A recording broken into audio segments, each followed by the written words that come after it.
জগন্নাথ বিশ্ববিদ্যালয়ের আইন বিভাগের শিক্ষার্থী কুমিল্লার মেয়ে ফাইরোজ সাদাত অবন্তিকার আত্মহত্যার প্রচারণার মামলার দৃশ্যমান কোনো অগ্রগতি নেই।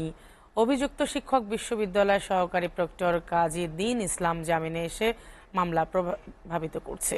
পাশাপাশি বিশ্ববিদ্যালয় তদন্ত কমিটির 7 দিনের মধ্যে তদন্ত রিপোর্ট দেওয়ার কথা থাকলেও প্রায় 3 মাসেও দেওয়া হয়নি। সকালে কুমিল্লা নগরীর বাগিচাগাঁওয়ে এক সংবাদ সম্মেলন করেন অবন্তিকার মা তাহমিনা শবনম। এ সময় তিনি মেয়ের হত্যার বিচার চান প্রধানমন্ত্রী শেখ হাসিনার কাছে। সংবাদ সম্মেলনে উপস্থিত অবন্তিকার আত্মহত্যা মামলার আইনজীবী মাসুদ সালাউদ্দিন বলেন, আইনের যথাযথ ধারায় মামলাটি রেকর্ড হয়নি। মামলাটি এখন ডিপ ফ্রিজে আছে।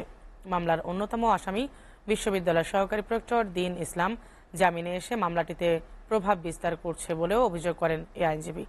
গেল 15 মার্চ রাতে প্রক্টর দ্বীন ইসলাম ও সহপাঠী আম্মানকে দায়ী করে চিরকুট লিখে নিজ বাসায় ফ্যানের সাথে ওড়না পেঁচিয়ে আত্মহত্যা করেন ফাইরোজ অবন্তিকা।